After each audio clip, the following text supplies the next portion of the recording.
ہم تو پودینے کی چٹنی تک ڈبوں میں بند خریدتے ہیں. چھٹانک دہی اور مفت والے پودینے کی چٹنی ہم 150 روپے دے کے اس ذائقے میں کھاتے ہیں جو ہمارے دادوں کو اگر ملتا تو انہوں نے دسترخوانوں سے اٹھ جانا تھا.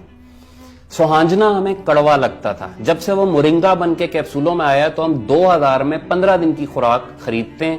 وہی سوکھے پسے ہوئے پتے جب حکیم ہمیں 50 روپے کے دیتا تھا تو ہمیں یقین نہیں تھا آتا. 500 روپے کا شربت کھانسی کے لیے خریدیں گے, 5 روپے کی ملٹھی ہم دانتوں کے نیچے دبا نہیں سکتے. عجیب سا ٹیسٹ آتا ہے.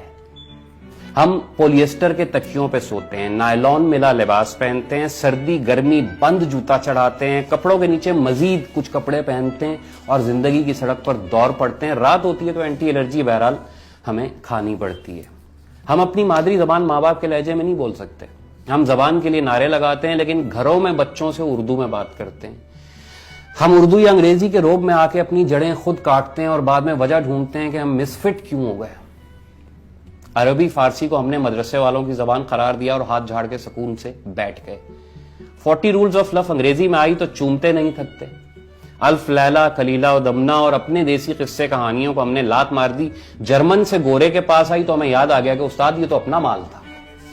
جا کے دیکھیں تو صحیح, عربی فارسی کی پرانی ہو یا نئی, صرف وہ کتابیں ہمارے پاس اب باقی ہیں جو مدرسوں کے نصاب میں شامل ہیں. باقی ایک خزانہ ہے جسے ہم طلاق دے کے بیٹھے ہیں. پاولو کولو اسی کا ٹنکچر بڑھا کے آپ کو دے دے گا تو گاہک واو کرتے ہوئے آنکھوں سے لگائیں گے.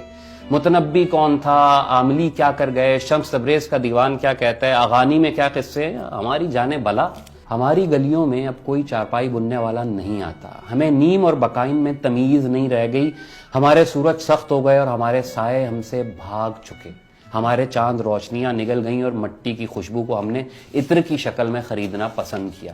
وہ بابا جو نیم کی چھاؤں میں چارپائی لگائے ٹیوب ویل کے ساتھ دھوتی پہنے لیٹا ہوتا تھا, وہ اوکے کا کش لگاتا ہے, ہمیں دیکھتا ہے اور ہنس کے آنکھیں بند کر لیتا ہے. اسے کب کی سمجھ آ گئی ہے, ہمیں نہیں آتی.